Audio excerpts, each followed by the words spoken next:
Depuis décembre 2017, une nouvelle loi a mis fin à la recherche et à l'exploitation des hydrocarbures sur l'ensemble du territoire. Le Champlain fonce à bonne allure vers l'ultime étape de son périple, l'île de Tromelin, au passé tragique. Pour Sylvain, ce sera l'étape la plus émouvante du voyage. Bonjour à tous. Nous faisons route au 130 et allons gagner le mouillage de Tromelin à 8 heures. En juillet 1761, un bateau de Bayonne fit naufrage à Tromelin. 2 mois plus tard, les 122 marins français rescapés prirent à la mer sur un radeau de fortune, promettant aux 60 esclaves de revenir les chercher. On les oubliera peu à peu et il faudra 15 ans pour tenir la promesse.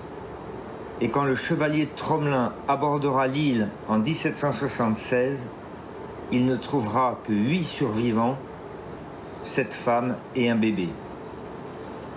Tout cela pour conclure que l'affirmation de la souveraineté française sur ces îles sert à la fois à protéger la nature, à conserver les ressources pour l'avenir, mais aussi à se souvenir du passé.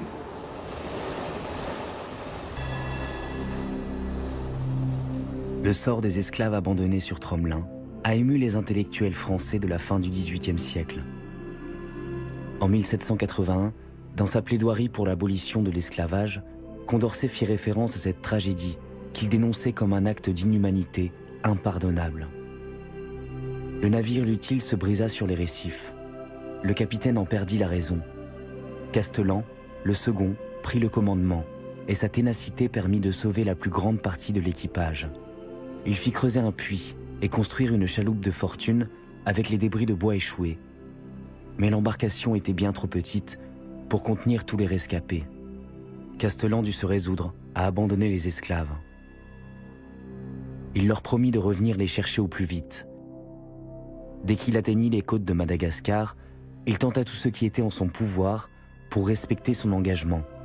Mais la guerre contre l'Angleterre rendait la navigation dangereuse et la Compagnie des Indes fit faillite. 15 longues années après le naufrage, le chevalier de Tromelin sauva les seuls survivants, 7 femmes et un bébé. Ils furent déclarés libres et recueillis dans la maison du gouverneur de l'île Maurice. Le bébé fut baptisé Moïse et sa mère, Ève.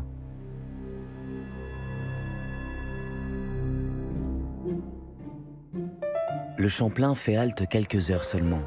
Ici, pas de détachement militaire et donc pas de fret à livrer. L'exemple du tragique naufrage de l'Utile force à la prudence. Les abords de Tromelin sont dangereux. En quelques brasses, le fond se perd et l'océan nourrit de traîtres rouleaux qui s'abattent sur les embarcations. Il faut gagner le rivage en nageant pour finalement poser le pied sur l'île. On débarque sur cette île avec une impression d'arriver sur un atoll paradisiaque. Et en fait, on est sur un haut lieu de la souffrance et de la mémoire. Et c'est pas totalement anodin de prendre pied sur ce genre de plage. C'est l'effet que procurent certains lieux sur les êtres. On a l'impression que la tragédie de l'histoire a fécondé un lieu géographique. Ça s'appelle un haut lieu. Moi, je suis très sensible à ça.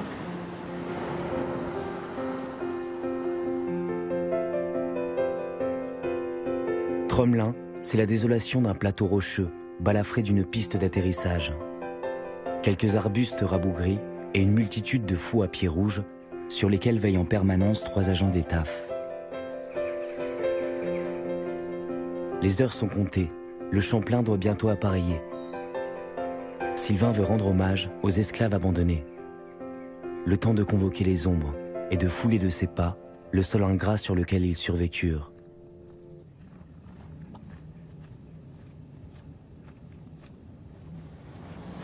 Il y a fort à parier que quand on passe les 2 ou 3 mois de sa mission sur l'île, on entende l'écho de cette vieille histoire de Tromelin. Ça s'appelle la conversation avec les fantômes. Pour peu qu'on ait un sismographe intérieur un peu sensible à ce genre de vibrations, il est certain qu'on ne doit pas avoir toujours des nuits paisibles.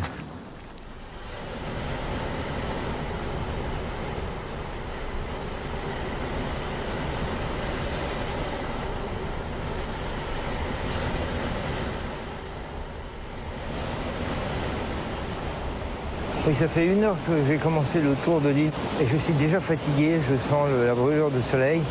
Je m'imagine ce que ça a été de vivre 15 ans avec des enfants sur cette île, avec l'espoir qu'une voile apparaîtrait au loin sans que jamais elle n'apparaisse. 15 années à boire de l'eau saumâtre, à chasser des tortues, des oiseaux, à vivre ici, sans bâtiment, sans ombrage. C'est incroyable. C'est une histoire de survie telle que probablement on n'a peu connu l'histoire humaine. D'habitude, dans ces hauts lieux de la souffrance, il ne reste rien. Je pense au champ de bataille, par exemple, où rien n'indique qu'il y ait eu des combats. Ici, il y a un objet qui est resté planté, là, dans le récif, l'encre. C'est l'encre de l'utile. Elle est rouillée, elle crève la surface comme un croc de boucher, comme si elle retenait en fait la mémoire. C'est la banderie de la honte. En voilà une qui dit non, il ne faut pas oublier.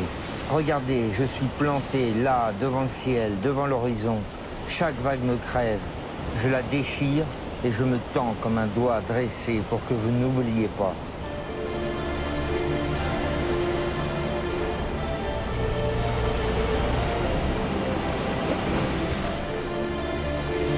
Allez, à l'eau.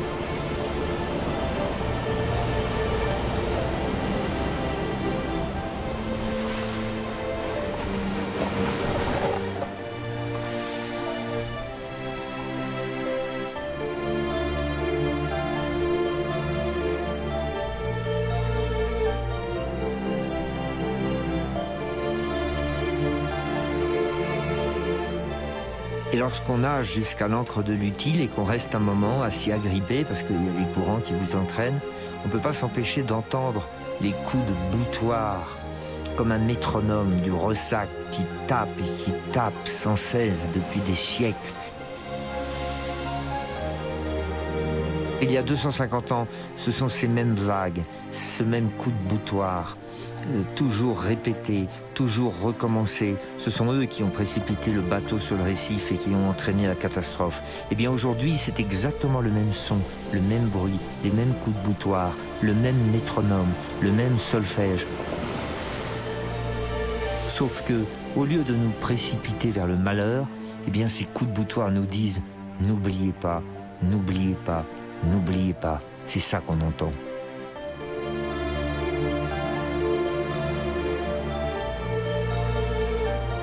La mission se termine. Le voyage se bouclera dans 2 jours, à La Réunion. Le Champlain a vidé ses cales et l'équipage a rempli son esprit d'images inoubliables. Ces confettis de France, dispersés autour de Madagascar, ont révélé toute leur richesse. Loin d'être anecdotiques, elles sont au cœur d'enjeux environnementaux et stratégiques majeurs. Elles sont aussi de fabuleux refuges oniriques. Les îles éparses et leurs rivages préservés offrent une consolation poétique à la course effrénée du monde et du temps.